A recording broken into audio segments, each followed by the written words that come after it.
រឿងខ្មោចលងអាចារ្យកាលពីយូរលង់ណាស់មកហើយនៅភូមិមួយក្បែរមាត់ទន្លេដែលមានវត្តអារាមចាស់បុរាណមួយគេបាននិយាយតគ្នាថាមានខ្មោចលងជាពិសេសនៅពេលយប់ខ្មោចនោះគឺវិញ្ញាណយាយខ្មៅជាស្ត្រីចំណាស់ម្នាក់ដែលមានចិត្តកំណាចនិងជួលចិត្តប្រែមុនអាគមខ្មៅគាត់បានស្លាប់ដោយសារជំងឺចម្លែកមួយកាលពីជាង50ឆ្នាំមុនហើយគេជឿថាវិញ្ញាណរបស់គាត់មិនបានទៅចាប់កំណើតទេ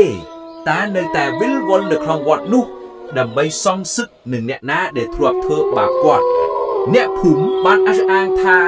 ពួកគេធ្លាប់បានឃើញស្រមោលយាយខ្មៅដើរនៅក្នុងបរិវេណវត្តនៅពេលយប់ជ្រៅជាពិសេសនៅជិតដើមពោធិ៍ចាស់ខ្លះទៀតថាពួកគេធ្លាប់បានឮសំឡេងគាត់ខ្សឹបខ្សៀវដោយភាសាដែលគេមិនអាចយល់បានហើយតែងតែមានក្លិនធូបចាស់លាយឡំជាមួយក្លិនស្អុយចម្លែកនៅពេលដែលគាត់បង្ហាញខ្លួន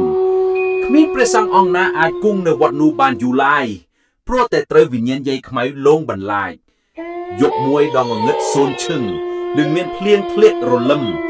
លោកអាចារ្យពេជ្រដែលជាអាចារ្យចំណាស់និងមានចំណេះដឹងជ្រៅជ្រះខាងធัวអាតបានសម្រេចចិត្តមកគង់នៅវត្តនោះលោកអាចារ្យពេជ្រមិនជឿរឿងខ្មោចលងទាំងស្រុងនោះទេហើយគាត់គិតថាអាចារ្យមុនគ្រាន់តែភ័យខ្លាចដោយសារតែចិត្តរបស់ពួកគេទន់ខ្សោយប៉ុណ្ណោះគាត់មានបំណងចង់ដេញវិញ្ញាណយាយខ្មៅចេញពីវត្តដើម្បីឲ្យព្រះសង្ឃអាចមកគង់នៅទីនោះបានដោយសុខសាន្តពេលលោកអាចារ្យពេជ្រចូលមកដល់វត្តគាត់មានអារម្មណ៍ថាត្រជាក់ស្រែបនិងមានភាពស្ងប់ស្ងាត់ចម្លែកមួយគាត់បានចាប់ផ្ដើមធ្វើពិធីសូត្រមន្តធម៌ភាវនាដើម្បីបណ្ដេញវិញ្ញាណអាក្រក់ចេញពីវត្តលោកអាចារ្យបានអង្គុយតាំងសមាធិនៅក្នុងព្រះវិហារពេញមួយយប់ប្រហែលជាពាក់កណ្ដាលអាគារស្រាប់តែមានខ្យល់រងាបានបោកបោកមកយ៉ាងខ្លាំងធ្វើឲ្យទ្វារនិងបង្អុចព្រះវិហារបើកបិទដោយខ្លួនឯងភ្លើងទៀនដែលកំពុងឆេះនៅមុខព្រះពុទ្ធរូបក៏រលត់ភ្លាមភាពងងឹតសូនឈឹងបានគ្របដណ្ដប់ព្រះវិហារតែមូលលោកអាចារ្យពេជ្របានព្យាយាមរក្សាភាពស្ងប់ស្ងាត់ហើយបន្តសូត្រមន្តធម៌ភាវនាភ្លាមនោះសំឡេងសើចស៊ឺហឹសដ៏គួរឲ្យខ្លាចបានបន្លឺឡើងពីជ្រុងងងឹតមួយនៅក្នុងព្រះវិហារសំឡេងនោះស្ដាប់ទៅដូចជាសំឡេងស្ត្រីចំណាស់កំពុងសើចចំអកលោកអាចារ្យពេជ្រចាប់ដើមមានអារម្មណ៍ថាព្រឺសម្បុររំពេចនោះស្រមោលស្ត្រីចំណាស់ម្នាក់ដែលមានរូបរាងខ្មៅងងឹតបានលេចចេញនៅពីមុខគាត់វាមិនមានរូបរាងច្បាស់លាស់ទេគ្រាន់តែជាម៉ាស់ដ៏ខ្មៅងងឹតដែលអណ្ដែតលើអាកាស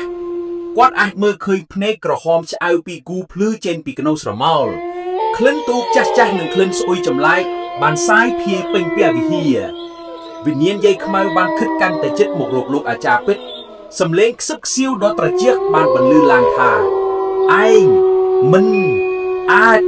បណ្ដេញអញបានទេលោកអាចារ្យពេជ្របានព្យាយាមលើកដៃរបស់គាត់ដើម្បីប្រក់ទឹកមុនប៉ុន្តែដៃរបស់គាត់ហាក់ដូចជាជាប់គាំងវិញ្ញាណយាយខ្មៅបានលូកដៃមករកគាត់ហើយគាត់មានអារម្មណ៍ថាត្រជាក់ស្រែបនៅលើស្បែកគាត់ក៏ដួលសន្លប់បាត់ស្មារតីពេលព្រឹកឡើងព្រះសង្ឃដែលគង់នៅវត្តក្បែរនោះបានទៅមើលលោកអាចារ្យពេជ្រក៏បានឃើញគាត់ដេកសន្លប់បាត់ស្មារតីនៅក្នុងព្រះវិហារគាត់បានបញ្ជូនទៅមន្ទីរពេទ្យហើយគាត់បានជាសះស្បើយពីជំងឺប៉ុន្តែតាំងពីថ្ងៃនោះមកលោកអាចារ្យពេជ្របានខ្លាចតែជាមនុស្សភ័យខ្លាចរកអាននៅវត្តនោះហើយមិនហ៊ាននិយាយពីវិញ្ញាណយាយខ្មៅទៀតឡើយគាត់បានឈប់លែងជឿថាខ្មោចគ្មានពិតទៀតហើយរឿងរ៉ាវរបស់លោកអាចារ្យពេជ្របានបន្ថែមទៅលើភាពអធិកម្បាំងនិងភាពភ័យរន្ធត់នៃវត្តចាស់នោះកាន់តែខ្លាំងគ្មាននរណាហ៊ានចូលទៅជិតវត្តនោះទៀតឡើយនៅពេលយប់